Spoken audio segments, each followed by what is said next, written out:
Ein Millionär kehrt erschöpft in seine Villa zurück. Und was er am Wohnzimmer vorfindet, lässt ihn erstarren. Seine Tochter, die seit 2 Jahren nicht mehr gelächelt hatte, tanzte mit dem Sohn der Angestellten. Was er später entdecken würde, würde ihn völlig zerstören. Rainer von Alpen drückte die Haupttür seiner Villa mit der Last eines Mannes auf, der die ganze Welt auf seinen Schultern trug. Es war ein endloser Arbeitstag in den Büros der Hotelgruppe Goldene Gipfel Hotels. Und das Einzige, was er wollte, war, in sein Zimmer zu gelangen, die Schuhe auszuziehen und für ein paar Stunden von der Welt zu verschwinden. Doch kaum hatte er 3 Schritte in sein eigenes Haus gesetzt, versagten seine Beine den Dienst. Aus dem Hauptwohnzimmer kam ein Geräusch, das seinen ganzen Körper erstarren ließ, als hätte man seine Füße auf den Marmorboden genagelt. Es war ein Lachen, ein kindliches Lachen, kristallklar, unbeschwert. Ein Lachen, das Rainer von Alpen so lange nicht gehört hatte, dass er fast vergessen hatte, wie es klang. Es war das Lachen seiner Tochter Isabelle. Er näherte sich langsam, den Atem anhaltend, als befürchte er, jedes Geräusch könnte diesen unmöglichen Moment zerstören. Und als er sich schließlich ins Wohnzimmer wagte, ließ ihn das, was er sah, sprachlos, atemlos, unfähig zu verarbeiten, was seine eigenen Augen ihm zeigten. Mitten am elegantesten Raum der Villa, auf dem Boden sitzend, mit einer alten Gitarre auf den Knien, saß Vreni Bachmann, die Hausangestellte, die seine Mutter erst vor Wochen eingestellt hatte. Ihre Finger bewegten sich über die Saiten mit einer Meisterschaft, die nicht zu einer Frau passte, die Böden putzte, um ihren Lebensunterhalt zu verdienen. Die Melodie, die aus dieser Gitarre strömte, war sanft umhüllend, wie eine unsichtbare Liebkosung, die jeden Winkel des Raumes erfüllte. Was sein Herz zerriss, war, Isabelle zu sehen. Seine kleine Isabelle, tanzend. Seine Tochter, dieses Mädchen, das seit dem Tod ihrer Mutter kaum mehr als einsilbige Laute von sich gegeben hatte, hielt die Hände eines Jungen, den Rainer noch nie gesehen hatte. Die beiden drehten sich unbeholfen, wie es nur Kinder können, mit dieser unvollkommenen Anmut, die schöner ist als jede professionelle Choreografie. Isabelle lachte mit offenem Mund, mit strahlenden Augen, ihr ganzer Körper vibrierte vor einer Freude, die seit Jahrhunderten eingesperrt zu sein schien und auf den genauen Moment wartete, um zu explodieren. Rainer musste sich am Türrahmen festhalten, weil seine Beine zitterten. Seine Sicht verschwamm und er spürte, wie ihm etwas Warmes über die Wangen lief. Er weinte. Ein Mann, der ein Hotelimperium führte und Milliardengeschäfte ohne mit der Wimper zu zucken verhandelte. Er weinte still am Eingang seines eigenen Wohnzimmers, weil seine Tochter etwas so Einfaches tat wie zu lachen. »Wer bist du?« wollte er den Jungen fragen, der mit Isabelle tanzte. »Was ist hier los?« wollte er von der Angestellten wissen, die Gitarre spielte, als wäre sie eine Konservatoriumskünstlerin, aber die Worte kamen ihm nicht über die Lippen. Er stand unbeweglich da und beobachtete eine Szene, die aus einem anderen Universum zu stammen schien, aus einer Realität, in der seine Tochter nicht vom Schmerz zerbrochen war. Der Junge, der mit Isabelle tanzte, musste kaum älter sein als sie. Er bewegte sich mit dieser überbordenden Energie der Kindheit, führte Isabelle mit überraschender Zärtlichkeit, ließ sie vorsichtig drehen, als wüsste er instinktiv, dass sie zerbrechlich war und jemand sie behutsam behandeln musste. Noch einmal, rief Isabelle mit einer Stimme, die Rainer fast nicht wiedererkannte, weil er sie so lange nicht mit Begeisterung sprechen gehört hatte. Vreni lächelte und begann eine neue Melodie zu spielen, diesmal etwas schneller, und die beiden Kinder brachen in Gelächter aus, während sie versuchten, dem Rhythmus mit ihren kleinen Füßen zu folgen. In diesem Moment bemerkte der junge Rainers Anwesenheit an der Tür. Er hielt sofort inne, und sein Ausdruck wechselte in Bruchteilen einer Sekunde von Freude zu Angst. Er ließ Isabelles Hände los und wich mehrere Schritte zurück, den Blick zu Boden gesenkt, als hätte er etwas Furchtbares getan. »Mama«, flüsterte der Junge mit zitternder Stimme und zog an Vrenis Ärmel. Vreni hob den Blick, und ihre Augen trafen die von Rainer. Die Gitarre verstummte abrupt, als hätte jemand plötzlich den Strom abgeschaltet. Auf Vrenis Gesicht zeichnete sich ein Ausdruck des absoluten Schreckens ab, der Art, die nur erscheint, wenn man weiß, dass alles, was man aufgebaut hat, kurz vor dem Zusammenbruch steht. »Herr von Alpen«, sagte Vreni und stand so schnell auf, dass ihr die Gitarre fast entfiel.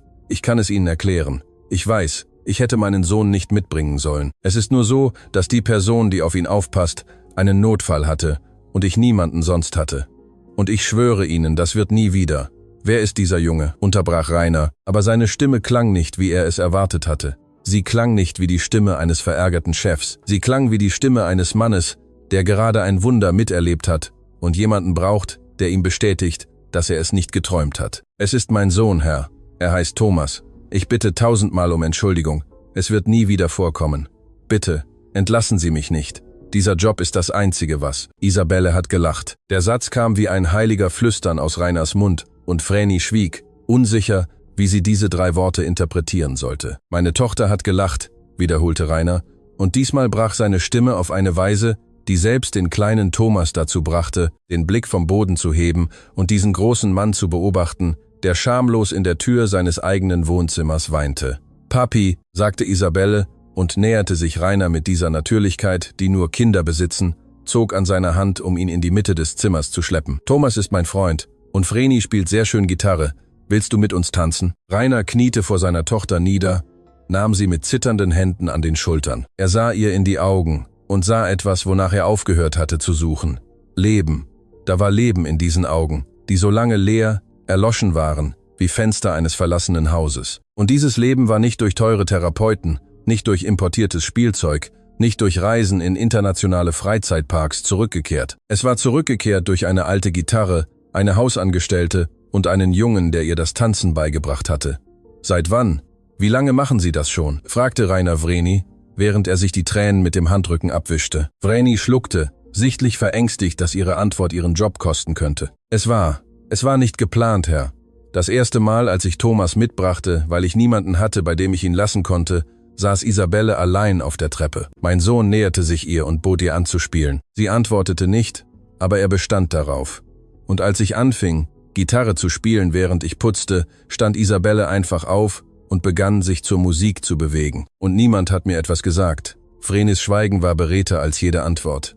Bevor Rainer alle Informationen verarbeiten konnte, zerschnitt eine scharfe Stimme den Flur wie ein Messer, das Seide zerriss. Aber was ist das für ein Skandal? Helene von Alpen erschien am Eingang des Wohnzimmers mit dieser aufrechten Haltung und diesem unerbittlichen Blick, den sie jahrzehntelang perfektioniert hatte, indem sie dieses Haus wie ihr eigenes Königreich führte. Ihre Augen überflogen die Szene blitzschnell.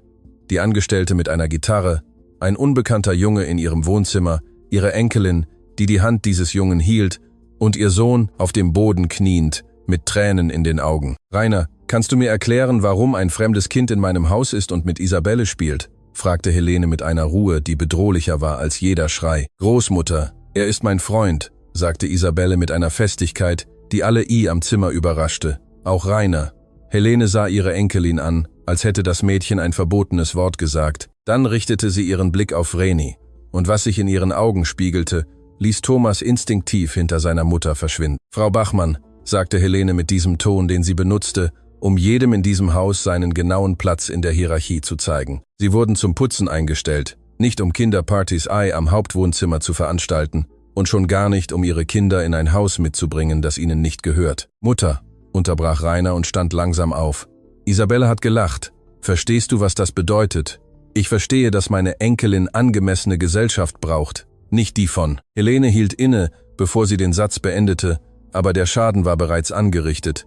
Alle am Zimmer verstanden perfekt, was sie sagen wollte. Der kleine Thomas, hinter dem Rücken seiner Mutter, hob den Blick und sagte etwas, das den gesamten Raum in ein Grabesschweigen hüllte. »Frau, ich wollte nur mit Isa spielen, weil sie immer sehr traurig ist. Meine Mama sagt, wenn jemand traurig ist, gibt man ihm die Hand und lässt ihn nicht los, bis er wieder lächelt.« Helene öffnete den Mund, um zu antworten, aber kein Wort kam heraus. Zum ersten Mal seit langem hatte sie jemand sprachlos gemacht. Und dieser jemand war ein Kind, das ihr kaum bis zur Hüfte reichte. »Dieses Gespräch ist noch nicht beendet«, sagte Helene schließlich und wandte sich ausdrücklich an Vreni mit einem Blick, der ein stilles Urteil war. »Morgen früh werden wir über die Bedingungen ihrer Anstellung in diesem Haus sprechen.« Und dann zog sie sich zurück und hinterließ ein schweres Schweigen, das niemand zu brechen wagte. Rainer sah Vreni an, deren Augen gerötet waren, und die ihren Sohn an ihre Brust drückte, als hätte sie Angst, dass ihr jemand ihn wegreißen würde. Dann sah er Isabelle an, die wieder Thomas' Hand genommen hatte, mit dieser stillen Entschlossenheit von Kindern, die etwas Wertvolles finden und sich weigern, es loszulassen. »Vreni«, sagte Rainer mit einer Stimme, die eine Ruhe vermitteln sollte, die er nicht empfand. »Machen Sie sich keine Sorgen über das, was meine Mutter gesagt hat. Niemand wird Sie entlassen.« »Aber Herr...« »Niemand«, wiederholte Rainer bestimmt, »was Sie und Ihr Sohn heute Abend für meine Tochter getan haben. Es gibt kein Gehalt auf der Welt, das das bezahlen könnte.« Vreni nickte schweigend, aber Rainer sah in ihren Augen, dass sie ihm nicht ganz glaubte, und er konnte ihr das nicht verdenken, denn er wusste selbst, dass seine Mutter die Dinge nicht so lassen würde. Helene von Alpen ließ die Dinge nie so. In dieser Nacht, nachdem Vreni mit Thomas gegangen war, tat Rainer etwas, was er lange nicht getan hatte. Er setzte sich an Isabelles Bett, um sie zuzudecken, und zum ersten Mal seit einer Ewigkeit sah ihn seine Tochter lächelnd an, bevor sie die Augen schloss. »Papi«, flüsterte Isabelle schon halb schlafend, »kann Thomas morgen auch kommen?« Rainer spürte, wie sich sein Herz in der Brust zusammenzog. »Wir werden sehen, mein Schatz. Er hat mir gesagt, dass sein Papi auch am Himmel ist wie Mami«, murmelte Isabelle, und mit diesem niederschmetternden Satz schlief sie tief ein. Rainer blieb mehrere Minuten regungslos neben dem Bett seiner Tochter stehen und verarbeitete diese Worte. Thomas hatte auch seinen Vater verloren. 2 Kinder, zerbrochen durch dieselbe Wunde, hatten sich am Wohnzimmer einer Villa gefunden. Und ohne Therapeuten, ohne Diagnosen, ohne Medikamente hatten sie sich gegenseitig geheilt, mit etwas so Ursprünglichem und Kraftvollem wie Händchen halten und tanzen. Doch während Rainer diese Entdeckung verarbeitete, hob Helene in einer anderen Ecke der Villa ihr Telefon ab und wählte eine Nummer, die sie für besondere Anlässe gespeichert hatte. »Lucia«, sagte sie mit eiskalter Stimme, »ich brauche dich morgen früh. Wir haben ein Problem zu lösen, bevor es außer Kontrolle gerät.« Am anderen Ende der Leitung lächelte Lucia Steiner auf eine Weise, die niemand am Dunkeln sehen wollte. »Rechnen Sie mit mir, Frau von Alpen, dafür bin ich da.« Was keiner von beiden wusste, war, dass dieser Anruf eine Kette von Ereignissen auslösen würde, die Fundamente dieser Villa erschüttern und Geheimnisse ans Licht bringen würde, die jahrelang unter Schichten von Schein, Lügen und einem mitschuldigen Schweigen begraben lagen, das kurz davor stand, auf die verheerendste Weise zu brechen, die möglich war. Am nächsten Morgen erwachte Rainer mit einem seltsamen Gefühl in der Brust. Es war keine Angst, keine Sorge, es war Neugier, eine tiefe Neugier, die ihn von innen her zerfraß wie eine Flamme, die jemand am Vorabend entzündet hatte und die sich weigerte zu erlöschen. Wer war Vreni Bachmann wirklich? Diese Frage begleitete ihn, während er sich anzog, die Treppe hinunterging, seinen Kaffee am Hauptspeisesaal der Villa trank. Eine Frau, die Böden putzte, spielte nicht so Gitarre. Vrenis Finger hatten sich mit der Flüssigkeit über die Saiten bewegt, wie von jemandem, der Jahre, vielleicht Jahrzehnte, der Beherrschung dieses Instruments gewidmet hatte. Es gab etwas in ihrer Geschichte, das nicht passte, ein fehlendes Puzzleteil. Und Rainer von Alpen war ein Mann, der nicht mit unvollständigen Rätseln leben konnte. Doch bevor er seine Gedanken ordnen konnte, saß Lucia Steiner bereits am Speisesaal mit einer Tasse Tee in den Händen und einem Lächeln, das vor dem Spiegel einstudiert zu sein schien. »Guten Morgen, Rainer«, sagte Lucia mit dieser Vertrautheit, die sie sich selbst zugestanden hatte, seit Helene sie zur Hausmanagerin ernannt hatte. »Deine Mutter hat mir erzählt, was gestern Abend passiert ist. Es muss sehr unangenehm für dich gewesen sein, diese Situation vorzufinden.« Rainer sah sie über seine Kaffeetasse hinweg an. »Unangenehm? Meine Tochter hat zum ersten Mal seit Jahren gelacht. Lucia, es war nicht unangenehm. Es war das Beste, was mir seit langem passiert ist.« »Natürlich, natürlich«, antwortete Lucia schnell und passte ihren Ton an wie jemand, der den Sender wechselt. »Ich meine nur, ich verstehe die Emotionen des Moments.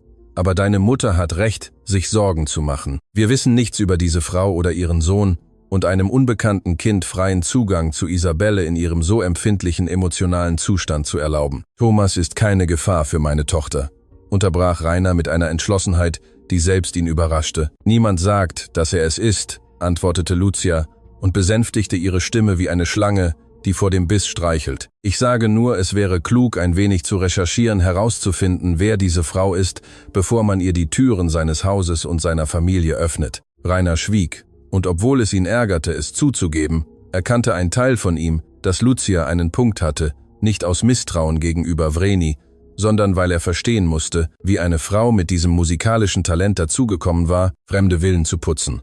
Am selben Morgen traf Rainer eine Entscheidung. Anstatt direkt zu den Büros der Goldene Gipfel Hotels zu fahren, bat er seinen persönlichen Assistenten, einen diskreten und effizienten Mann namens Urs Müller, die Hintergründe von Vreni Bachmann zu untersuchen. Er wollte keine aufdringliche oder polizeiliche Untersuchung. Er wollte nur ihre Geschichte verstehen.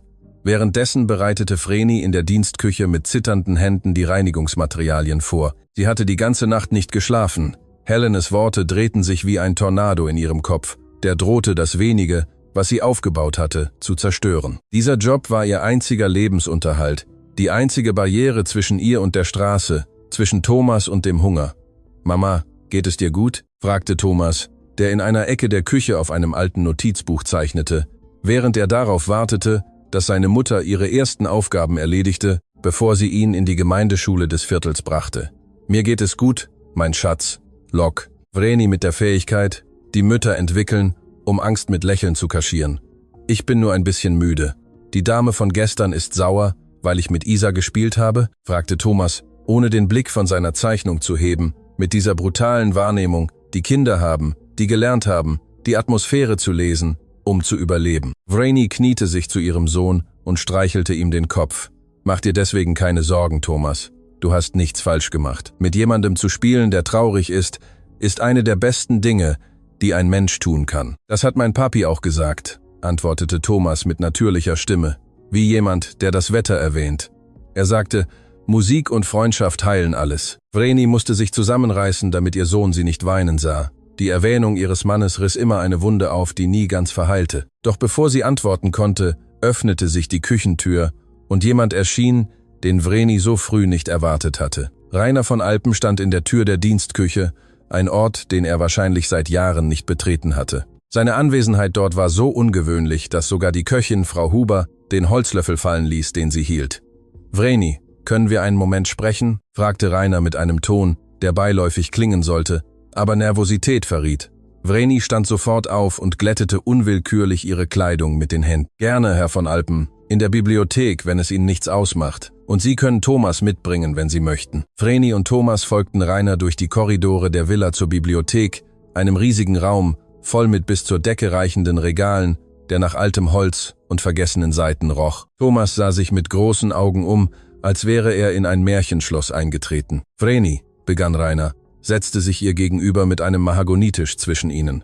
»Ich muss Ihnen eine Frage stellen, und ich brauche eine ehrliche Antwort.« Vreni nickte und drückte Thomas' Hand unter dem Tisch. »Wo haben Sie gelernt, so Gitarre zu spielen?« Von allen Fragen, die Vreni sich vorgestellt hatte, war dies diejenige, die sie am wenigsten erwartet und am meisten gefürchtet hatte. Ihr Gesichtsausdruck änderte sich, als hätte jemand eine Tür geöffnet, die sie jahrelang versucht hatte, verschlossen zu halten. »Das war in einem anderen Leben, Herr von Alpen«, antwortete Vreni mit leiser Stimme.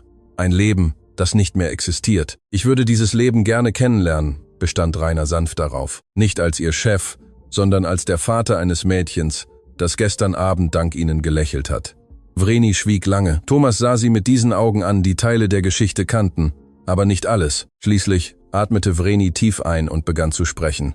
»Ich habe Musik studiert, seit ich sehr klein war. Mein Vater war Schreiner, aber er liebte die Gitarre mehr als alles auf der Welt. Er brachte mir meine ersten Akkorde bei, bevor ich lesen konnte. Als ich älter wurde, gewann ich ein Stipendium für das Schweizerische Musikkonservatorium Zürich. Ich war die erste Person in meiner Familie, die eine Universität betrat.« Rainer hörte zu, ohne zu unterbrechen, fasziniert von jedem Wort. Während meiner Jahre am Konservatorium sagte man mir, ich hätte etwas Besonderes, nicht nur Technik, sondern etwas, das man nicht lernen kann. Ich wurde ausgewählt, um das Land bei den internationalen Musikfestspielen Wien zu vertreten. Es war meine Chance, mein Leben, das Leben meiner Familie zu ändern, zu zeigen, dass die Tochter eines Schreiners so weit kommen konnte, wie ihr Talent reichte. »Und was ist passiert?« fragte Rainer, denn der Schmerz in Vrenis Augen machte deutlich, dass die Geschichte kein glückliches Ende hatte. »Ich lernte Stefan kennen«, sagte Vreni, und als sie diesen Namen aussprach, verwandelte sich ihre Stimme in etwas Sanfteres, Verletzlicheres, als ob der Name selbst eine alte Melodie wäre. »Er war ein Luthier. Er baute handwerkliche Instrumente. Wir lernten uns kennen, weil er die Gitarre baute, mit der ich auf dem Festival spielen sollte. Wir verliebten uns, bevor die Gitarre fertig war.« Thomas hob den Blick. »Mein Papi«, flüsterte er mit einem traurigen Lächeln, das kein Kind zeichnen können sollte. »Ja, mein Schatz, dein Papi«, bestätigte Vreni und streichelte ihrem Sohn den Kopf. Wir heirateten kurz nach dem Festival. Ich spielte weiter. Er baute weiter Gitarren. Wir waren glücklich. Wir hatten nicht viel Geld, aber wir hatten Musik. Und das reichte uns. »Und die Gitarre, die Sie gestern Abend gespielt haben?« fragte Rainer und begann die Teile zusammenzufügen. »Es war die letzte Gitarre, die Stefan gebaut hat«, antwortete Vreni. Und ihre Stimme brach schließlich. Er beendete sie Wochen vor dem Unfall. An diesem Tag ging er früh zur Werkstatt wie jeden anderen Tag. Ich hätte nie gedacht, dass es das letzte Mal sein würde, dass ich ihn lebend sehen würde. Als sie mich anriefen, um mir zu sagen, dass das Dach eingestürzt war, fühlte ich, wie die Welt in 2 Hälften zerbrach. Stefan schaffte es nicht rechtzeitig heraus, und mit ihm ging alles. Ich konnte monatelang nicht mehr spielen. Jedes Mal, wenn ich die Gitarre nahm, spürte ich seine Anwesenheit so stark, dass ich nicht atmen konnte. Ich verließ das Konservatorium, ich verließ die Musik, ich verließ alles. Mir blieben nur Thomas und das Versprechen, das ich Stefan gegeben hatte, dass unser Sohn niemals hungern würde. Deshalb haben sie angefangen, am Haushalt zu arbeiten, sagte Rainer, nicht als Frage, sondern als eine Erkenntnis, die ihn in der Brust traf. Niemand stellt eine Gitarristin ein, um die Rechnungen eines Haushalts zu bezahlen, Herr von Alpen. Aber jedes Haus braucht jemanden, der es reinigt. Also legte ich Stefans Gitarre in ihren Kasten und lernte, einen Besen zu benutzen. Und jede Nacht, wenn Thomas einschlief, holte ich die Gitarre heraus und spielte leise, nur um zu spüren, dass er noch in meiner Nähe war. Rainer musste wegschauen, weil seine Augen sich mit Tränen gefüllt hatten, die er nicht zeigen wollte. Vrenis Geschichte hatte eine Wunde geöffnet, die auch er trug, die eines Mannes, der die Frau verloren hatte, die er liebte und nicht wusste, wie er weitermachen sollte. Jeden Tag nach der Schule soll er hierher kommen, mit Isabelle spielen, sie sollen Gitarre spielen, sie sollen das tun, was sie gestern Abend getan haben. Jeden Tag. Herr von Alpen, Ihre Mutter. Meine Mutter übernehme ich.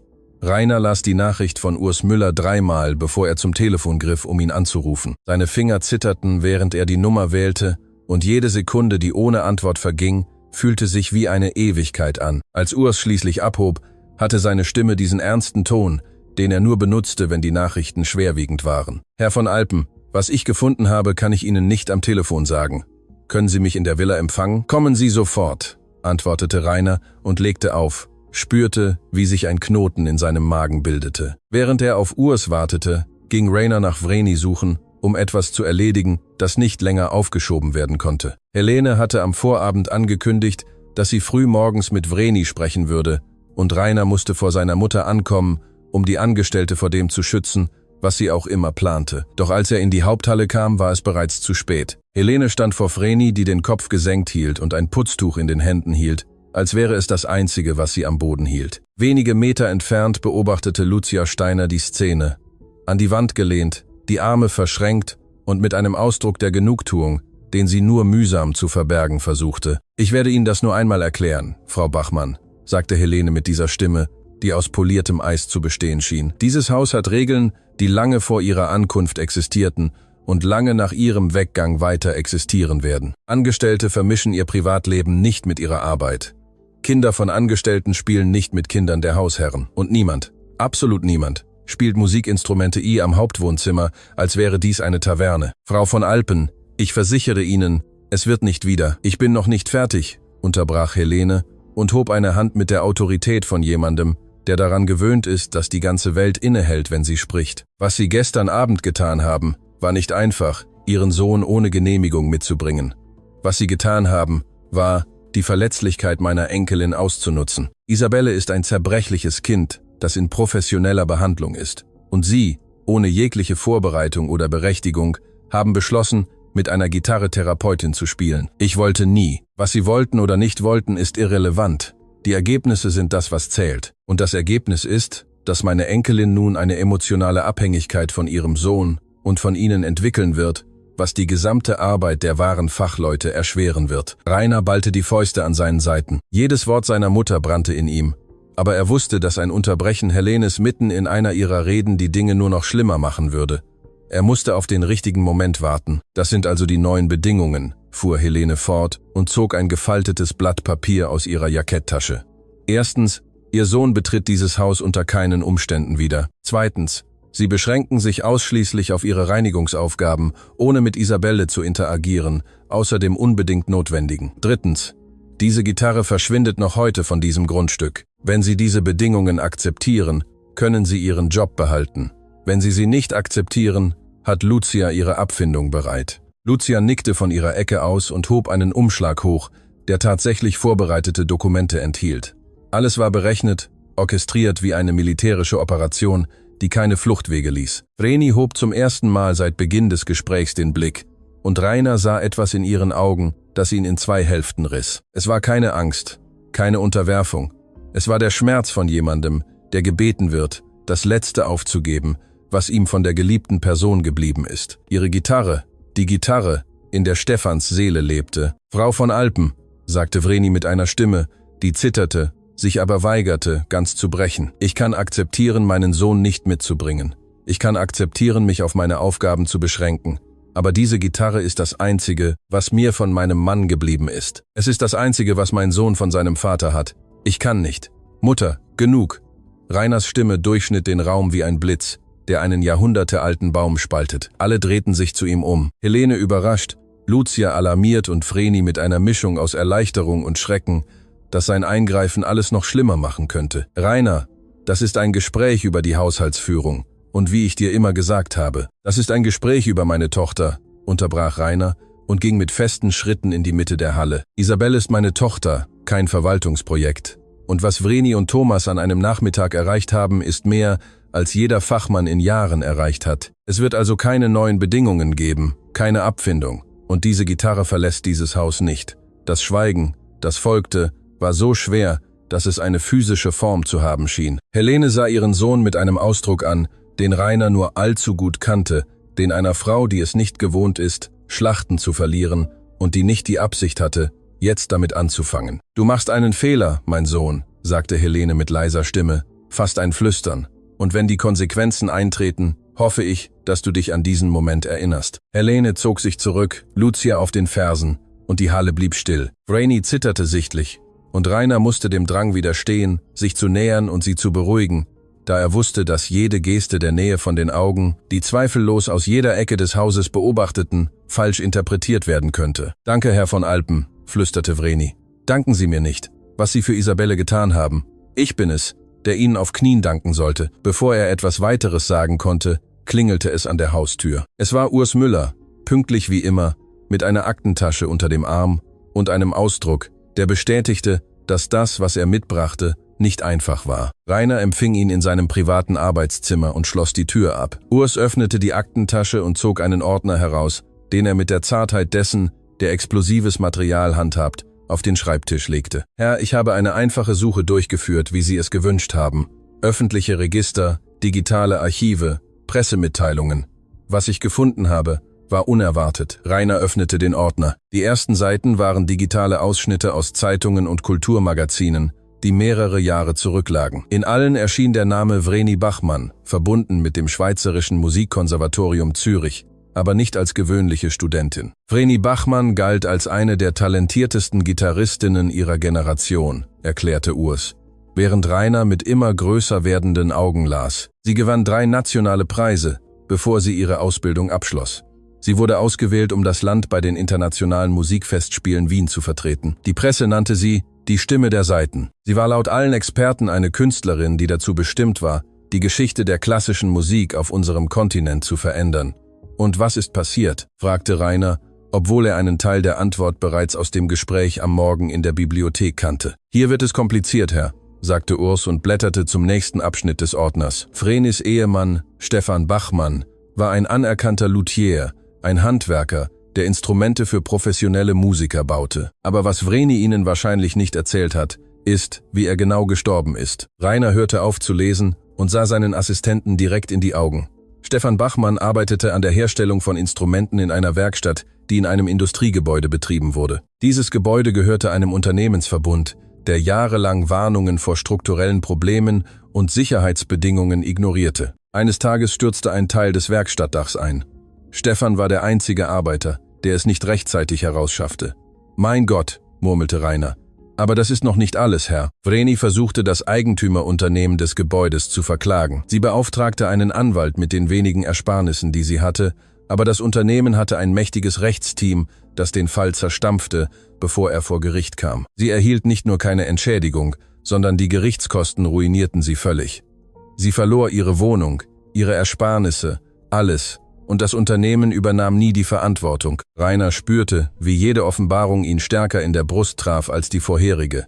Aber was Urs als nächstes sagte, ließ ihm den Boden unter den Füßen wegziehen. »Herr, ich habe nachgeforscht, welches Unternehmen Eigentümer dieses Industriegebäudes war. Der Konzern, der die Sicherheitswarnungen ignorierte, der Stefan Bachmann sterben ließ und der später seine Witwe rechtlich zerstörte, um keinen einzigen Rappen Entschädigung zu zahlen.« Urs machte eine Pause, die eine Ewigkeit zu dauern schien. Das Gebäude gehörte der von Alpen Holdings AG, dem Unternehmen, das ihr Vater gegründet hat und das ihre Mutter in den Jahren, in denen sie sich ausschließlich dem Hotelgeschäft widmeten, verwaltete. Rainer erstarrte völlig. Sein Gehirn versuchte, die Informationen zu verarbeiten, aber es war, als wären Urs Worte in einer Sprache geschrieben, die er plötzlich nicht verstehen konnte. »Sagen Sie mir, dass meine Familie, das Unternehmen meines Vaters für den Tod von Vrenis Ehemann verantwortlich ist? Ich sage Ihnen, dass die von Alpen Holdings AG Eigentümer des Gebäudes war, in dem Stefan Bachmann starb, und dass das Rechtsteam, das Vrenis Klage zerschmetterte,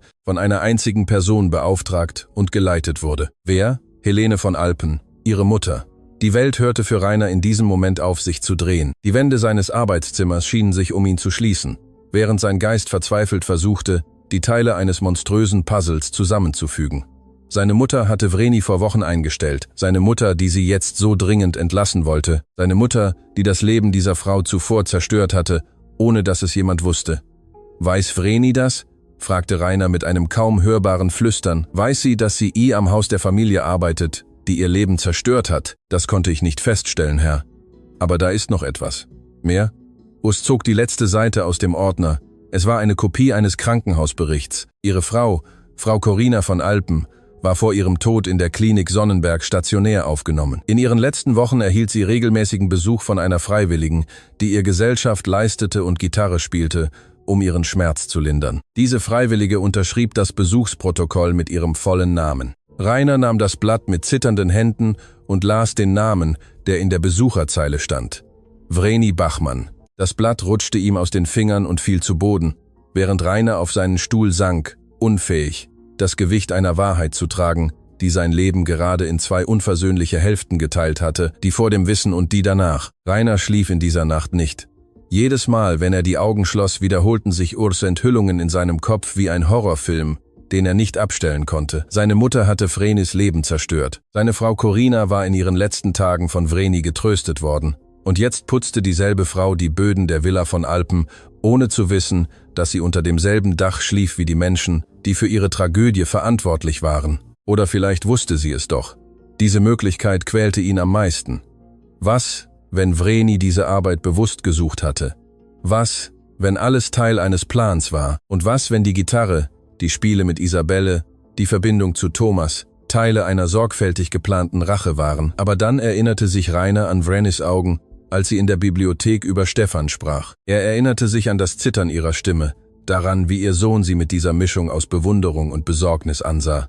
Niemand konnte diesen Grad an Schmerz vortäuschen. Niemand konnte eine solche Wahrheit fabrizieren. Am nächsten Morgen traf Rainer eine Entscheidung, die ihn mit Angst erfüllte, die er aber für notwendig hielt.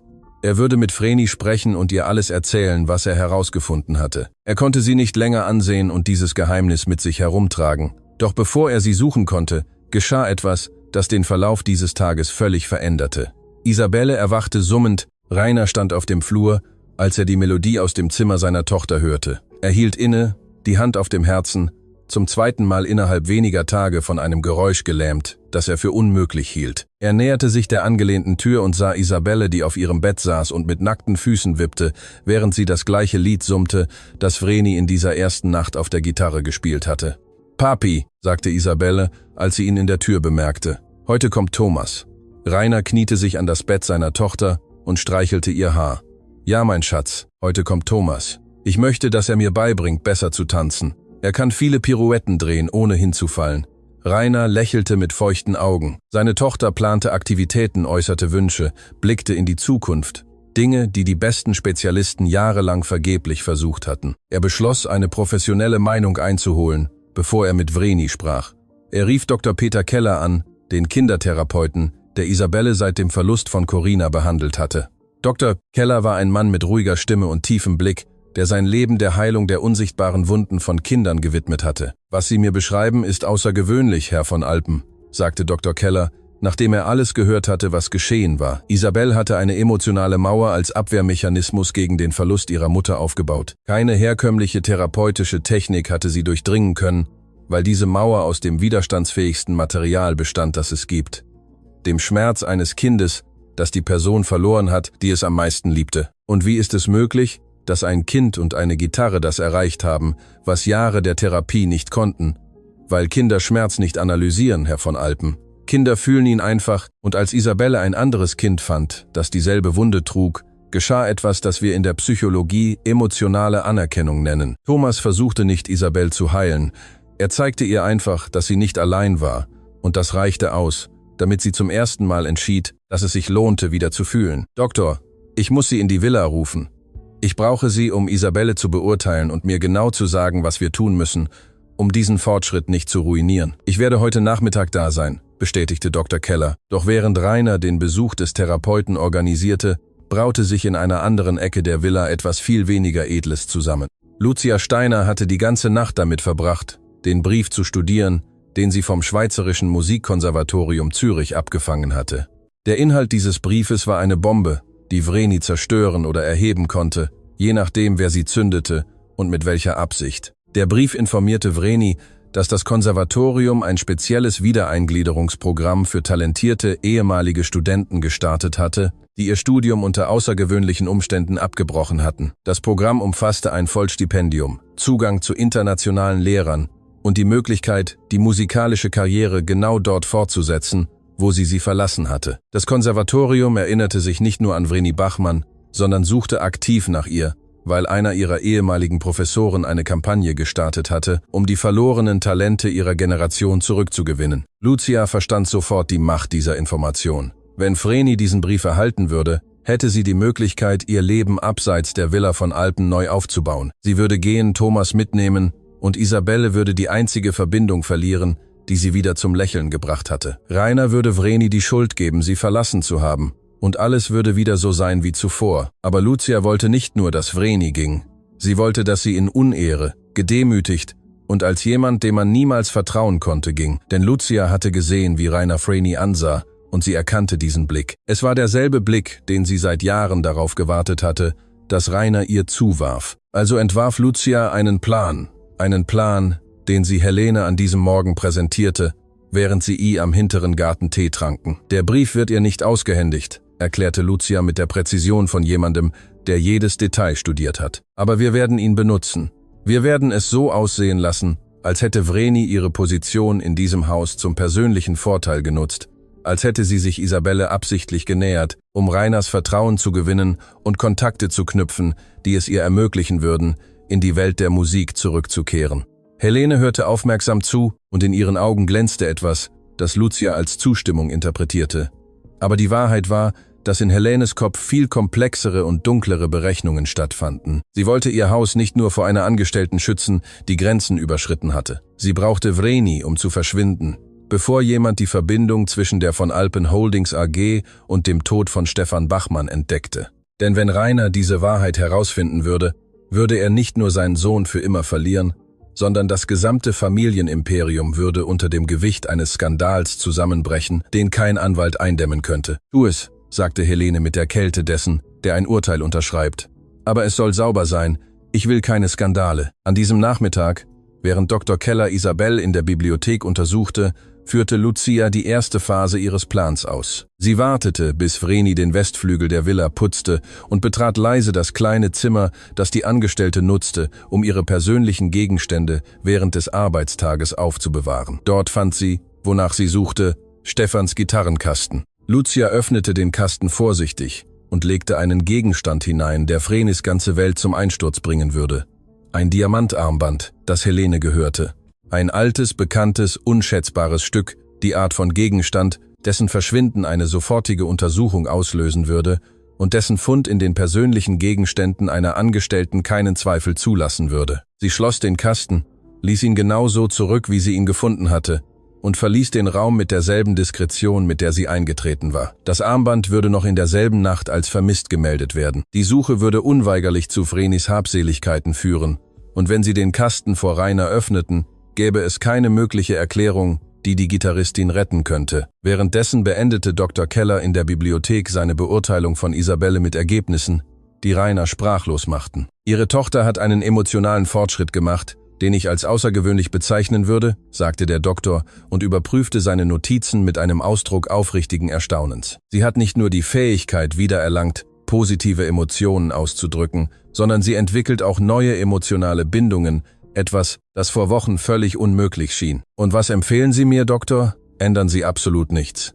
Die Verbindung von Isabelle zu diesem Kind und zu Vrenis Musik ist therapeutisch auf einer Ebene, die die Wissenschaft kaum zu verstehen beginnt. Diese Bindung jetzt zu unterbrechen, wäre wie eine Pflanze auszureißen, die gerade nach Jahren der Trockenheit gekeimt ist.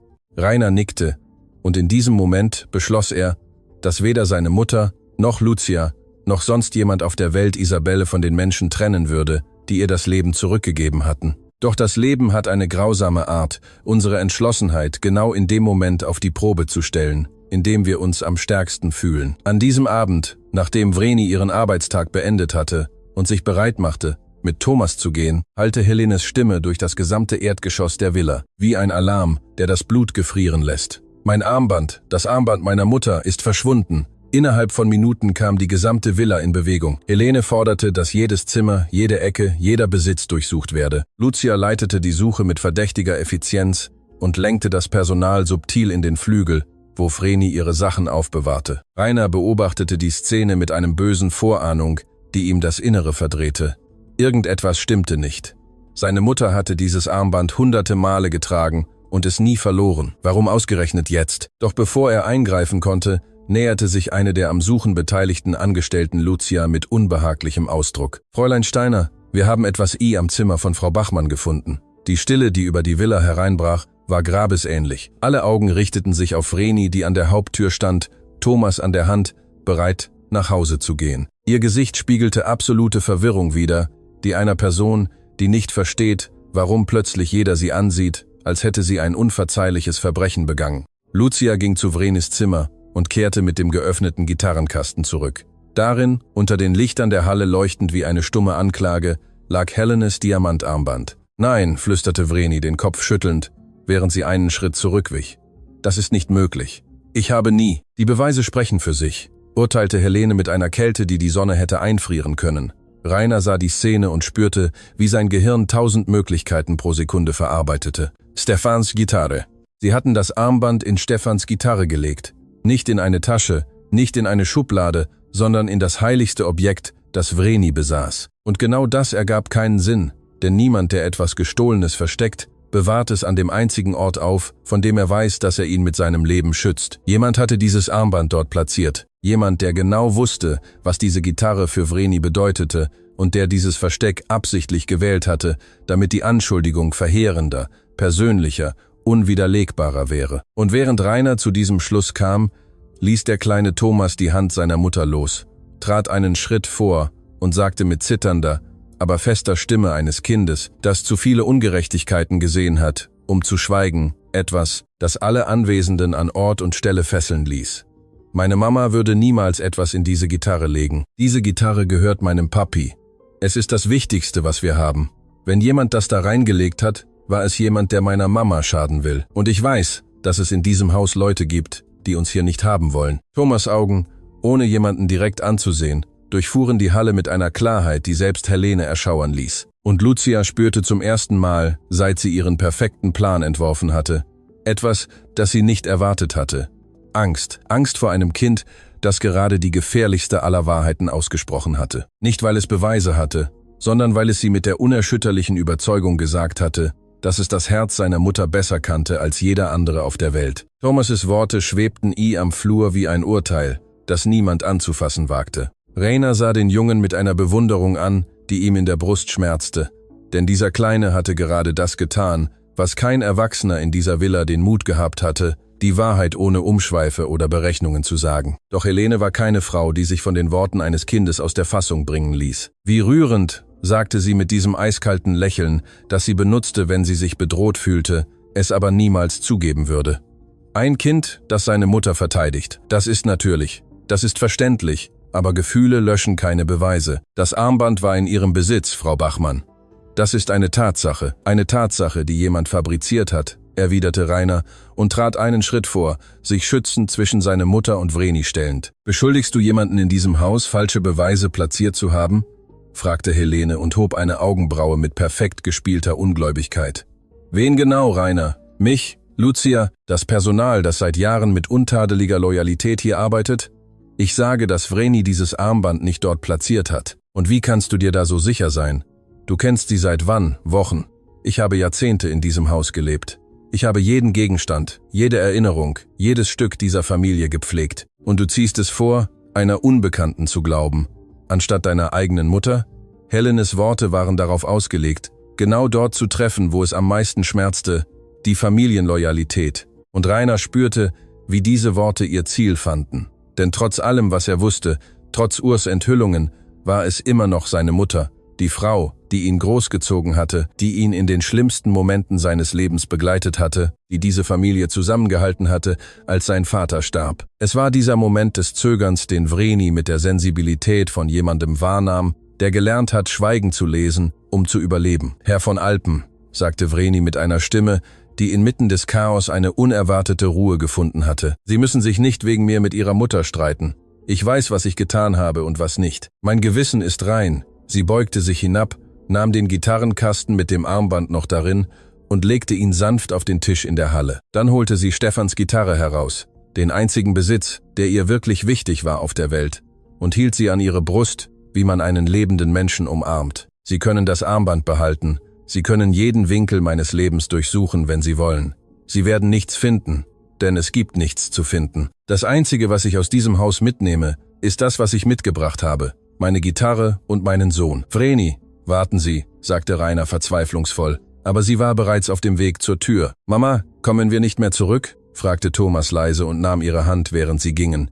Vreni antwortete nicht. Sie konnte nicht, denn wenn sie in diesem Moment den Mund öffnete, würde sie vor denselben Leuten, die ihre Demütigung inszeniert hatten, völlig zusammenbrechen. Und das war etwas, das ihr Stolz, das einzige unversehrte Erbe, das ihr geblieben war, nicht zulassen wollte. Die folgenden Tage waren die dunkelsten, die die Villa von Alpen seit Corinas Tod erlebt hatte. Isabel hörte auf zu summen, hörte auf zu bitten, dass jemand mit ihr spielen sollte, hörte auf, in das Wohnzimmer zu gehen, wo sie einst mit Thomas getanzt hatte. Sie schloss sich in ihrem Zimmer ein, mit dieser stillen Entschlossenheit von Kindern, die entscheiden, dass die Welt ihnen schon zu viel Leid angetan hat und dass der einzige Weg, sich zu schützen, darin besteht, innerlich zu verschwinden. Dr. Keller besuchte die Villa mehrmals, und jeder Besuch endete mit der gleichen verheerenden Diagnose.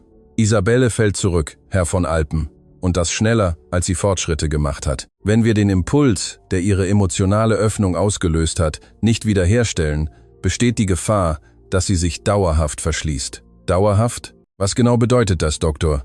Dr. Kellers Schweigen, bevor er antwortete, war die erschreckendste Antwort, die Rainer je in seinem Leben erhalten hatte. Es bedeutet, dass wir sie verlieren könnten, Herr von Alpen. Nicht körperlich, aber emotional. Es gibt einen Punkt I am emotionalen Verschlussprozess von Kindern, von dem es kein Zurück mehr gibt. Wenn Isabel diese Schwelle überschreitet, kann keine Therapie, keine Anregung, keine Intervention sie zurückbringen. Rainer verließ Dr. Kellers Arbeitszimmer zitternd. Er musste Vreni finden. Nicht morgen, nicht nächste Woche. Jetzt. Jede Stunde, die verging, war eine Stunde näher daran, seine Tochter für immer zu verlieren. Doch die Stadt war riesig und Vreni wollte nicht gefunden werden. Rainer beauftragte Ermittler, überprüfte Register, kontaktierte Gemeindeschulen, in denen Thomas sich hätte anmelden können, besuchte Obdachlosenheime, fragte in Pfarrgemeinden in den Vierteln, wohin Menschen gingen, wenn sie nirgendwo hingehen konnten. Nichts. Vreni Bachmann war mit der Effizienz von jemandem verschwunden, der bereits wusste, was es heißt, alles zu verlieren und bei Null anzufangen. Während Rainer sich bei der Suche nach Vreni verzehrte, begann sich in der Villa etwas zu ändern. Die Atmosphäre wurde schwer, als ob die Mauern selbst wüssten, dass eine Ungerechtigkeit unter ihrem Dach begangen worden war und Wiedergutmachung forderten. Das Dienstpersonal murmelte auf den Fluren.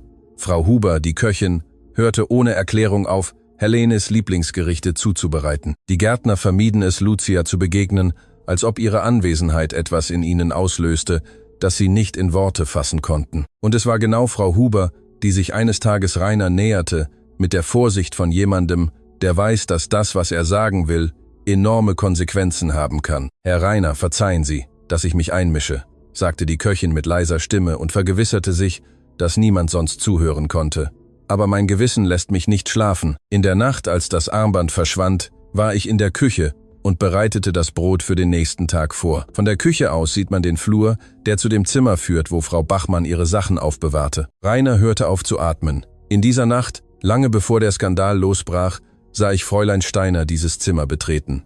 Sie war mehrere Minuten drinnen und kam mit leeren Händen heraus. Damals habe ich dem keine Bedeutung beigemessen, aber nach dem, was passiert ist, Herr, Vreni hat dieses Armband nicht dort platziert. Ich sage es Ihnen mit der Gewissheit einer Frau, die Ehrlichkeit und Lüge viele Jahre lang durch diese Küche hat gehen sehen.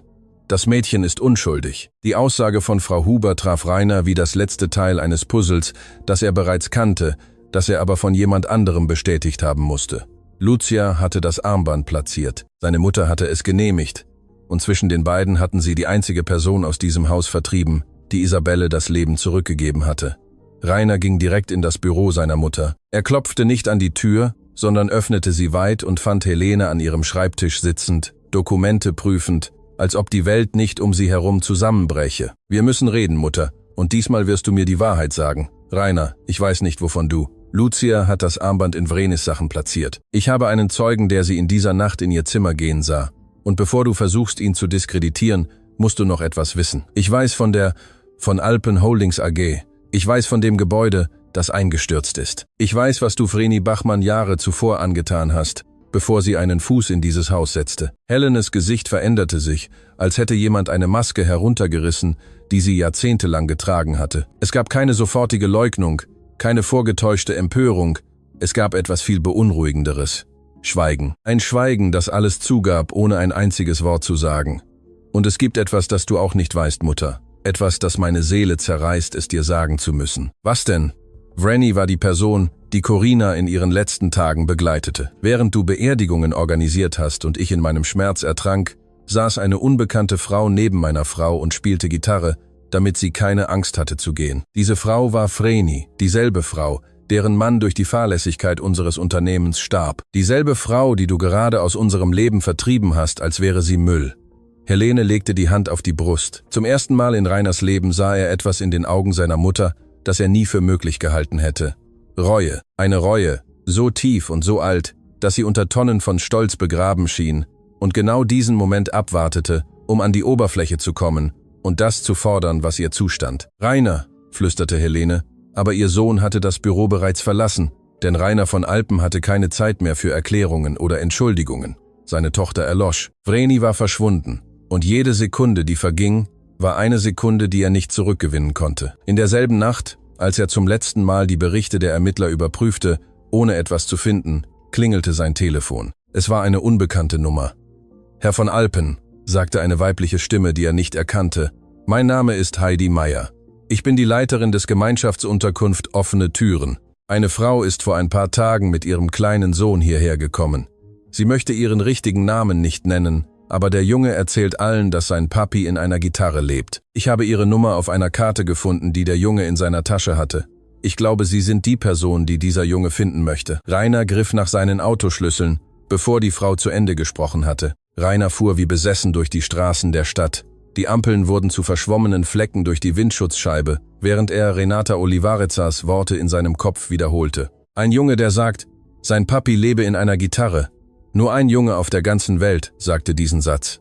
Nur einer. Die Gemeinschaftsunterkunft Offene Türen befand sich in einem Stadtteil, den Rainer noch nie betreten hatte. Die Straßen wurden enger, je weiter er fuhr, die Gebäude niedriger, die Gehwege rissiger. Als er schließlich vor dem Heim parkte, musste er ein paar Sekunden am Auto bleiben und versuchen, das Zittern seiner Hände zu kontrollieren, bevor er ausstieg. Das Gebäude war ein bescheidenes Bauwerk mit Wänden, die einst fröhlich gestrichen waren, aber die Zeit in einen müden Farbton verwandelt hatte. Ein Schild neben der Tür sagte, Gemeinschaftsunterkunft Offene Türen, denn niemand sollte die Nacht allein verbringen.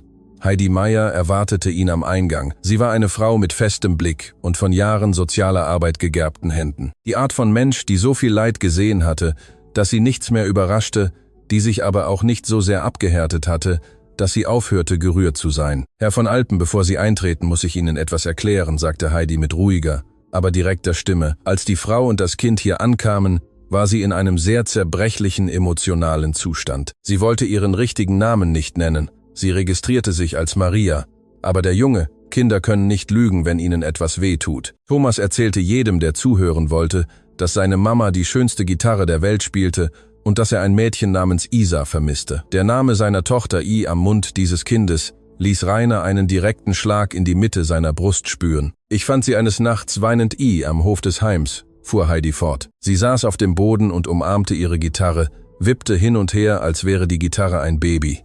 Ich fragte sie nichts, ich setzte mich einfach neben sie. Nach langer Zeit sagte sie mir nur einen Satz.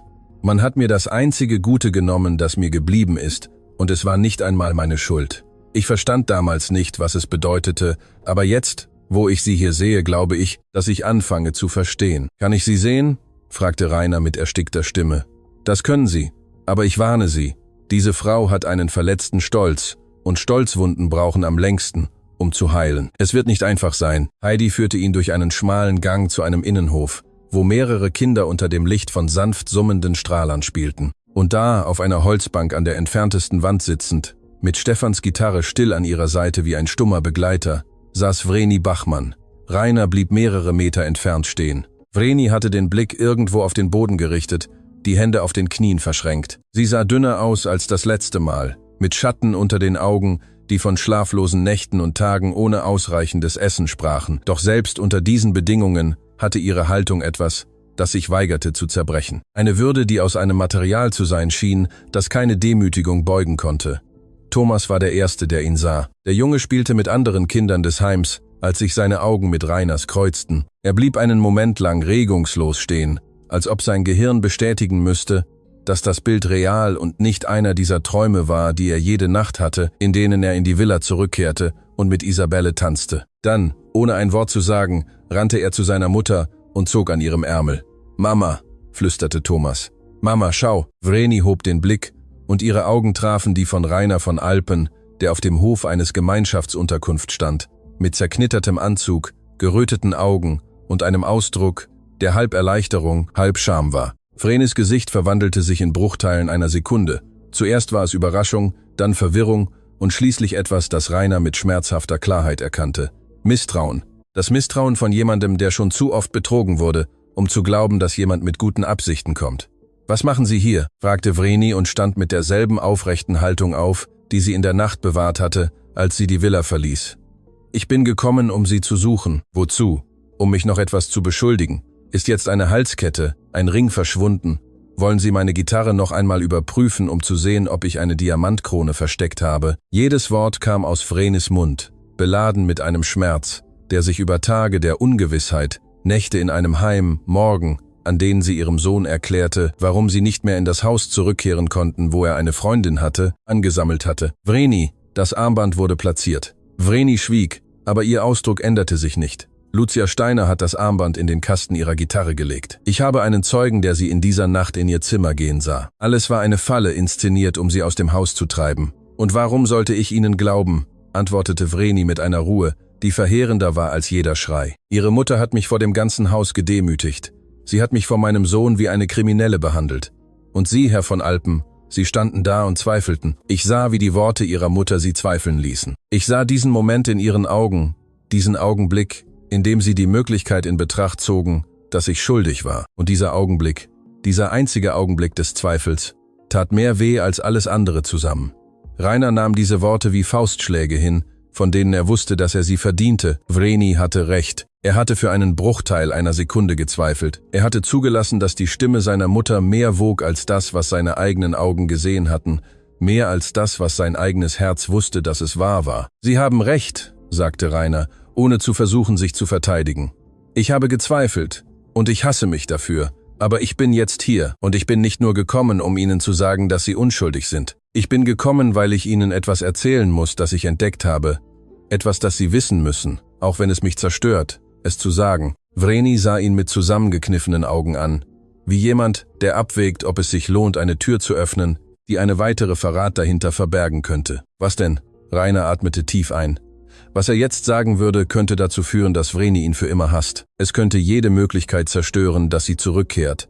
Aber er hatte vielleicht zu spät gelernt, dass die Wahrheit das Einzige war, was die Wunden heilen konnte, die Lügen verursacht hatten. Ihr Ehemann Stefan, die Werkstatt, in der er arbeitete, das Gebäude, das einstürzte, dieses Gebäude gehörte einem Unternehmen meiner Familie, der von Alpen Holdings AG. Meine Mutter verwaltete dieses Unternehmen in jenen Jahren. Sie war es, die dem Rechtsteam befahl, ihre Klage nach Stefans Tod zu blockieren. Das Schweigen, das folgte, war kein normales Schweigen.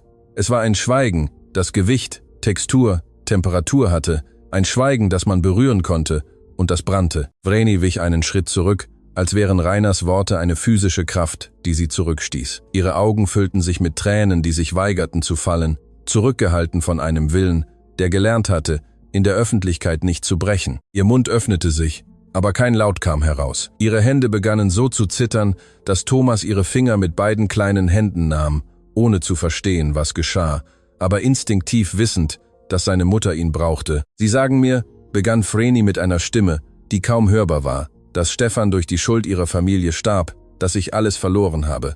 Meine Karriere, mein Haus, mein ganzes Leben, weil ihre Mutter beschloss, dass es billiger war, mich zu ruinieren, als die Verantwortung zu übernehmen. Und dass ich danach all das getan habe, um die Böden am Haus derselben Leute zu putzen, die meine Welt zerstört haben. Ja, sie wussten es, als sie mich einstellten, nicht wahr? Ich habe es später herausgefunden. Meine Mutter war es, die sie eingestellt hat, und ich verstehe jetzt, dass sie es gerade deshalb getan hat, weil sie nicht wollte, dass jemand von außen sich an den Fall erinnerte. Indem sie in ihrer Nähe hatte, kontrollierte sie die Situation. Vreni schloss die Augen.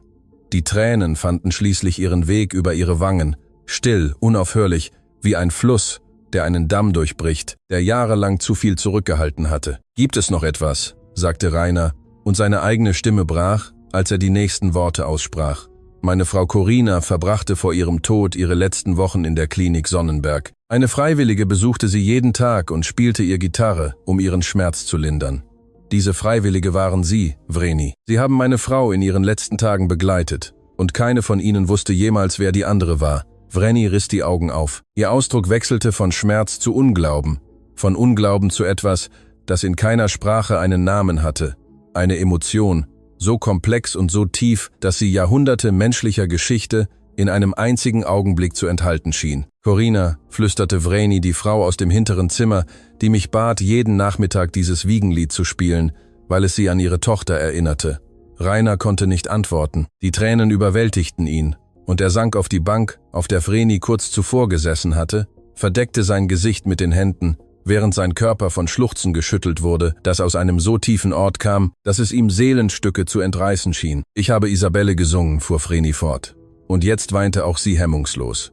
Corina erzählte mir jeden Tag von ihrer Tochter. Sie sagte, sie sei das süßeste Mädchen der Welt, dass sie ein Lachen hatte, das jeden Raum erhellen konnte. Sie bat mich, wenn das Leben mich eines Tages vor ein trauriges Kind stellen würde, ihm dieses Lied zu spielen, denn dieses Lied hatte die Kraft, jeden Schmerz zu heilen. Das Lied, das sie Isabelle in dieser Nacht am Wohnzimmer gespielt haben, murmelte Rainer und hob den Blick. Es war Corinas Lied, das Lied, das meine Frau mir für ihre Tochter beigebracht hat, ohne zu wissen, dass ich es eines Tages spielen würde. Thomas sah seine Mutter und Rainer an, ohne ganz zu verstehen, was geschah, aber mit dieser heiligen Intuition der Kindheit wissend, dass etwas sehr Großes zerbrach und sich gleichzeitig in diesem Heimgarten wieder aufbaute. »Herr von Alpen«, sagte Vreni und wischte sich die Tränen mit dem Handrücken ab. »Ich wusste nicht, wer Sie waren, als ich die Arbeit annahm. Ich habe den Nachnamen nie in Verbindung gebracht. Als ich Isabelle allein auf dieser Treppe sitzen sah ich nur ein trauriges Mädchen. Ich sah nicht die Tochter des Mannes, dessen Familie meine zerstörte. Ich sah ein Mädchen, das genau das Gleiche brauchte wie mein Sohn. Jemanden, der sie daran erinnerte, dass das Leben immer noch schön sein konnte. Und jetzt, wo Sie alles wissen?« fragte Rainer mit aufrichtiger Angst in der Stimme. »Jetzt, wo Sie wissen, wer wir sind, was wir getan haben, was meine Mutter Ihnen angetan hat, können Sie uns verzeihen?« Vreni sah ihren Sohn an, der immer noch ihre Finger mit diesen kleinen Händen hielt, die nichts von Nachnamen, Unternehmen oder Gerichtsverfahren verstanden. Dann sah sie Stefans Gitarre an, die still an der Wand lehnte, wie sie es immer tat. »Stefan hat mir etwas beigebracht, das ich nie vergessen habe«, sagte Vreni mit fester Stimme trotz der Tränen. »Er sagte mir, dass Musik dazu da ist, Schmerz in etwas Schönes zu verwandeln, dass, wenn man am Groll gefangen bleibt, die Gitarre aufhört zu klingen. Und ich kann nicht zulassen, dass diese Gitarre aufhört zu klingen, Herr von Alpen, denn an dem Tag, an dem sie aufhört zu klingen, werde ich Stefan für immer verloren haben.« Rainer verstand in diesem Moment, dass Vreni nicht sagte, dass sie verzeihte. Sie sagte etwas viel Tieferes, dass sie die Musik dem Hass vorzog, das Leben der Rache, die Zukunft der Vergangenheit, nicht weil es einfach war, sondern weil es der einzige Weg war, den Mann zu ehren, der seine Seele in eine Gitarre gelegt hatte. »Vreni, ich muss Sie um etwas bitten«, sagte Rainer und stand auf. »Und ich muss Sie wissen lassen, dass ich es nicht für mich tue, sondern für Isabelle. Meine Tochter erlischt wieder. Der Doktor sagt, wenn sie die Verbindung zu Thomas nicht wiederherstellt, könnten wir sie emotional dauerhaft verlieren. Isabelle braucht Thomas und sie braucht ihre Musik. Die Musik, die Corina ihr unwissentlich hinterlassen hat.« Vreni sah Thomas an. Der Junge, der den Namen Isabelle gehört hatte, hob den Blick mit diesen Augen, die sich wie zwei Sterne in der dunkelsten Nacht entzündeten. »Mama«, sagte Thomas mit dieser Stimme, die Armeen entwaffnen konnte, »Isa braucht mich.« Und mit diesen 3 Worten entschied ein Kind das Schicksal zweier Familien, die das Leben geschlagen, getrennt, zerstört hatte und die nun, am Hof eines Gemeinschaftsunterkunft, die Chance hatten, sich gemeinsam wieder aufzubauen, mit dem einzigen Material, das niemals versiegt, die Liebe, die alles überdauert. Die Rückfahrt zur Villa war die stillste, die Rainer je erlebt hatte. Vreni saß auf dem Rücksitz. Thomas schlief auf ihrem Schoß, erschöpft von den Emotionen einer Nacht, die zu groß für seinen kleinen Körper gewesen war. Stefans Gitarre nahm den Beifahrersitz ein, als wäre sie ein weiterer Passagier, als hätte sie ein eigenständiges Recht dort zu sein. Vreni hatte nicht gesagt, dass sie verzieh. Sie hatte nicht gesagt, dass sie für immer zurückkehren würde. Sie hatte nur gesagt, ich komme wegen Isabelle, und Rainer verstand, dass das vorerst genug war. Es war mehr, als er verdiente. Als das Auto vor der Villa hielt, war es fast 2 Uhr morgens. Die Lichter am Erdgeschoss waren an, was zu dieser Stunde ungewöhnlich war. Rainer stieg zuerst aus und öffnete die Haupttür. Er wartete, das Haus schlafend vorzufinden, doch das Haus schlief nicht. In der Halle saß Helene von Alpen auf einem Stuhl mit steifem Rücken und verschränkten Händen auf den Knien. Neben ihr, an die Wand gelehnt, mit nervösem Ausdruck, stand Lucia Steiner, und vor beiden, mit einem Tablet in der Hand und dem Gesicht eines Menschen, der lieber irgendwo anders auf der Welt wäre, stand Urs Müller. »Herr«, sagte Urs, als er Rainer hereinkommen sah. »Ihre Mutter wollte heute Abend mit Ihnen sprechen, bestand darauf, auf ihn zu warten.« Rainer sah seine Mutter vorsichtig an, aber etwas hatte sich an Helene geändert. Sie war nicht die Frau aus Eis, die Befehle gab und blinden Gehorsam erwartete. Es war etwas anderes. Etwas, das Rainer seit seiner Kindheit nicht mehr gesehen hatte und seine Mutter noch weinen konnte. Verletzlichkeit. Dann sah Helene Vreni hinter Rainer eintreten, Thomas schlafend auf dem Arm und die Gitarre über der Schulter hängen. Die beiden Frauen sahen sich einen Augenblick lang an, der Jahre komprimierten Schmerzes in einem einzigen Blickkontakt enthielt. Vreni senkte die Augen nicht, Helene auch nicht. Doch es war Helene, die zuerst sprach, und was sie sagte, ließ selbst Urs den Atem anhalten. »Frau Bachmann, setzen Sie sich bitte.« Dieses Bitte kam aus Helenes Mund, als hätte sie jeden Buchstaben aus einem tiefen, verrosteten Ort in ihrem Inneren herausreißen müssen. Einem Ort, an dem freundliche Worte jahrzehntelang ungenutzt gelagert worden waren. Vreni setzte sich, Thomas immer noch schlafend an ihre Brust gedrückt. Rainer blieb neben ihr stehen, unsicher, was er erwarten sollte. Nachdem mein Sohn heute Abend gegangen ist, begann Helene mit leiser Stimme. Blieb ich allein in meinem Büro und sah mich zum ersten Mal seit langem am Spiegel an. Was ich sah, gefiel mir nicht. Die Stille in der Halle war absolut. Nicht einmal Lucia wagte es, laut zu atmen. Als mein Mann starb und mich mit seinen Geschäften allein ließ, war ich eine Frau, die nichts von der Geschäftswelt wusste. Ich lernte schnell, weil ich keine andere Wahl hatte.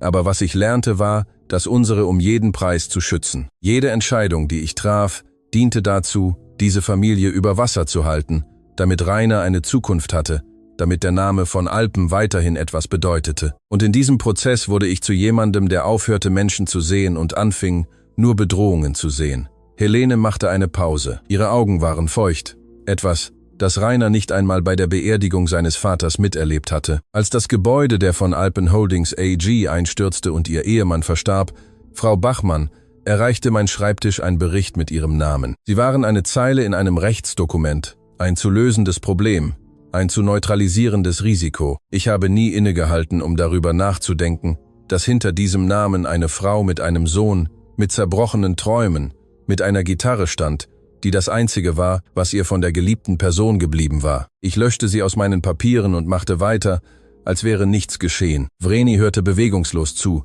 Die Tränen fielen still auf Thomas' Haare. Und als ich sie hier einstellte, tat ich es, weil ihr Name auf einer Bewerberliste erschien und etwas in mir, etwas, das ich nicht untersuchen wollte, mir sagte, dass ich, indem ich sie in meiner Nähe hatte, sicherstellen konnte, dass die Vergangenheit begraben blieb. Es war ein Akt der Feigheit, als Kontrolle getarnt. Helene stand langsam auf, mit einer Schwierigkeit, die nicht physisch, sondern emotional war, als ob das Gewicht ihrer eigenen Worte ihren Rücken beugte. Ich werde sie nicht um Vergebung bitten, denn ich weiß, dass es Dinge gibt, die man mit Worten nicht verzeihen kann.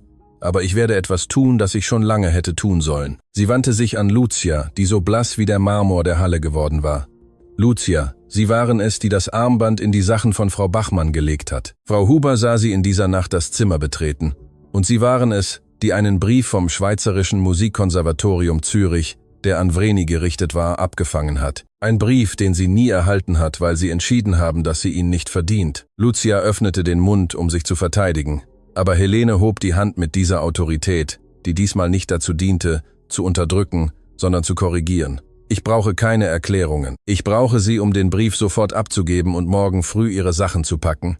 Ihre Zeit in diesem Haus ist abgelaufen. Lucia sah Rainer an, suchte nach irgendeiner Rettung, irgendeiner Intervention, die sie retten würde, aber Rainers Augen waren auf seine Mutter gerichtet, und was sie widerspiegelten, war kein Triumph oder Genugtuung. Es war etwas Ähnliches wie das Erstaunen eines Sohnes, der entdeckt, dass seine Mutter ihn immer noch überraschen kann. Mit zitternden Händen zog Lucia einen zerknitterten Umschlag aus ihrer Jacke und legte ihn auf den Tisch in der Halle. Dann, ohne ein Wort zu sagen, ging sie zur Tür und verschwand in der Nacht. Niemand hielt sie auf, niemand verabschiedete sie. Ihr Abgang war so still, wie all ihre Manipulationen gewesen waren, nur dass diesmal die Stille kein Gift verbarg, sondern Niederlage. Helene nahm den Umschlag und übergab ihn Vreni. Das gehört ihnen. Vreni nahm den Brief mit zitternden Fingern, öffnete ihn langsam, las seinen Inhalt, und was sich auf ihrem Gesicht abzeichnete, war etwas, das niemand in diesem Raum jemals vergessen würde. Hoffnung, reine, unerwartete Hoffnung, so zerbrechlich und kraftvoll wie die erste Note einer Gitarre, die jahrelang geschwiegen hatte. Es ist ein Stipendium, flüsterte Vreni. Das Konservatorium will, dass ich zurückkomme. Sie wollen, dass ich das beende, was ich angefangen habe. Und das werden sie tun, sagte Helene mit einer Bestimmtheit, die alle überraschte. Die von Alpen Holdings AG wird alle Kosten finanzieren, die das Stipendium nicht deckt. Unterkunft für sie und ihren Sohn. Material, Transport, alles. Nicht als Wohltätigkeit, sondern als die Schuld, die diese Familie ihnen schuldet und die viel zu lange unbezahlt geblieben ist. Rainer sah seine Mutter an und spürte zum ersten Mal seit Jahren, dass die Frau, die ihn großgezogen hatte, die Frau, die existierte, bevor die Geschäftswelt sie abhärtete, zurück war, nicht vollständig, nicht perfekt, aber präsent. Und das war ein Anfang. Vreni hielt den Brief an ihre Brust, als wäre er ein aus dem Meer geborgener Schatz. Doch bevor sie antworten konnte, ließ ein Geräusch alle in der Halle den Kopf zu den Treppen drehen. Kleine, nackte Schritte, Stufe für Stufe herabsteigend, mit der Vorsicht von Kindern, die um Mitternacht einem Instinkt folgen, den sie nicht erklären können. Isabelle erschien am Fuß der Treppe, die Haare zerzaust und die Augen vom Schlaf zusammengekniffen. Aber diese Augen öffneten sich vollständig, als sie sah, was in der Halle war. Oder genauer gesagt, wer in der Halle war. Thomas, flüsterte Isabelle. Der Junge, der von der Bewegung erwacht war, hob den Kopf vom Schoß seiner Mutter und blickte zur Treppe. Isa. Thomas rutschte aus Vrenis Armen und rannte zu Isabelle. Das Mädchen rannte die letzten Stufen hinunter und rannte mit einer Geschwindigkeit auf ihn zu, die die emotionale Lethargie, die sie tagelang verzehrt hatte, Lügen strafte. Sie trafen sich in der Mitte der Halle und umarmten sich mit dieser unverhältnismäßigen Kraft, die Kinderumarmungen haben, wenn sie sich mit jemandem wiedervereinen, den sie für verloren hielten. Du bist gegangen, sagte Isabelle mit gebrochener Stimme, und dieser zweisilbige Satz enthielt all die Verlassenheit, die dieses Mädchen zuerst mit dem Verlust ihrer Mutter und dann mit dem Verschwinden ihres einzigen Freundes angesammelt hatte. Aber ich bin zurück, antwortete Thomas mit dieser monumentalen Einfachheit, die seine Gabe war, und ich habe die Gitarre meines Papis mitgebracht, damit deine Mami am Himmel uns wieder tanzen hört. Das Lied, das Corinna ihr beigebracht hatte, erfüllte jeden Winkel der Villa von Alpen wie eine Welle, die alles Alte und Zerbrochene mit sich reißt und nur das übrig lässt, was es wert ist, bewahrt zu werden. Isabelle und Thomas tanzten Händchen haltend in der Mitte der Halle, genau wie in dieser ersten Nacht,